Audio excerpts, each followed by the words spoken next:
Good morning बच्चों। कक्षा 9 हम पढ़ रहे थे कबीर की साखियां। इनके दो चीज हैं, साखियां और सबद। ठीक है, साखियों में हमने 1 2 3 4 यानी 4 कर लिए थे। अब अपने पास 5 6 7 3 और बाकी है जो आज हम करेंगे। ठीक है, पांचवी जो आपकी साखी है वो इस प्रकार है। हिंदू मुआ राम कही, मुसलमान खुदाई, कहे कबीर सो जीवता, जो दोहों के निकट न जाए। यहाँ सामने पता चल रहा है कि धार्मिक भेदभाव को मिटाते हुए उन्होंने हमें क्या बताया है। मुआ यानी मरा हुआ, ठीक है, नकारा, खुदाई यानी खुदा को, जीवता यानी जीवित रहना, और दुहू यानी दोनों। यहाँ पर यह बताया कि कबीर के अनुसार हिंदू जन राम का नाम ले लेकर मर गए और मुसलमान जो है वो खुदा कहते कहते मर गए, पर दोनों ईश्वर को न पा सके, अर्थात आपसी भेदभाव में पड़कर दोनों कट्टर हो गए।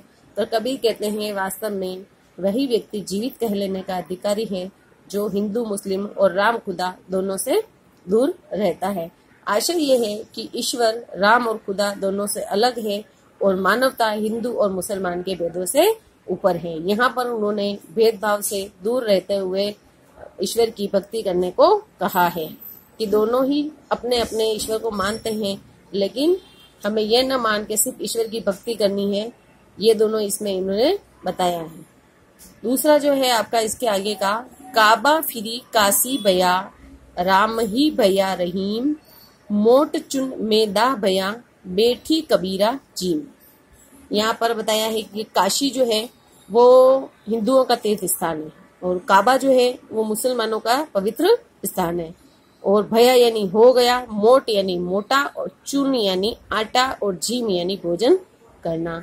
तो यहाँ पर जो है कबीर जी कहते हैं कि धार्मिक भेदभाव से ऊपर उठकर निष्पक्ष हो गए हैं, तो उनके लिए मुसलमानों का पवित्र जो तीर्थ स्थान है काबा ही काशी के समान है, और राम जो है वो ही रहीम के समान पवित्र हो गया है, जिसे वे मोटा आटा समझकर अखाद्य समझते थे, यानी नहीं खाने योग्य समझते थे। अब वही उनके लिए बारीक मैदा हो गया है और उसे बैठकर आराम से वह खा रहे हैं। आशय यहाँ पर यह है कि धार्मिक भेदभाव के नष्ट होने पर उनके मन में हिंदू मुसलमान और राम रहीम के नाम पर बसी सांप्रदायिकता जो थी वो यहाँ पर दूर हो गई है। जिस प्रकार जो मोटा आटा, गेहूं का आटा और मैदा ये तीनों गेहूं से ही बनते हैं, उसी प्रकार ये कहते हैं कि जो ईश्वर है वो भी एक ही है, हम चाहे उसे राम कहें या रहीम कहें। ठीक है, इस तरीके से उन्होंने ये भेदभाव मिटाते हुए ये कहा है। आपका जो तीसरा पद है इसमें लास्ट वो है, ऊंचे कुल का जन्मिया, जे करनी ऊंच न होई, सुबरन कलश सूरा भरा, साधु निंदा सोई। कुल यानी हो गया आपका वंश, ठीक है, जन्मिया यानी जन्म लेना, करनी यानी कार्य जो आप जीवन पर करते हैं या जो आपके बोलने का तरीका है, सुबरन यानी सोना, धातु एक, और कलश यानी हो गया आपके गड़ा, और सुरा यानी यहाँ पर हो गया आपके शराब। यहाँ पर कबीरदास जी बताते हैं कि जो श्रेष्ठ कुल में जन्म लेता है लेकिन उसके जो कार्य होते हैं वो ऊंचे नहीं होते, श्रेष्ठ नहीं होते, यानी चाहे आप कितने ही बड़े खानदान में अच्छे कुल में जन्म ले लो, लेकिन आपके जो कार्य हैं वो नीच है, अच्छे कार्य नहीं है, तो क्या लाभ है।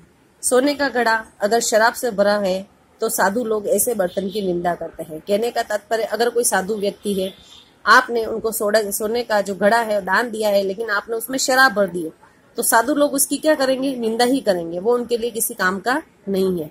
उसी प्रकार जो मनुष्य है उसके कर्म महान, उसको कर्मों से महान बनता है, उसके जन्म से नहीं। चाहे उसने कितने ही बड़े खानदान में जन्म लिया हो, अच्छा कुल का हो, लेकिन उसके जो कार्य हैं वो अच्छे नहीं है, तो वो बड़ा व्यक्ति कहलाने योग्य नहीं है। कहने का तात्पर्य यहाँ पे कबीर ने ये कहा है कि जो मनुष्य होता है उसकी जो महानता होती है वो कर्मों से होती है, ना कि कुल से होती है।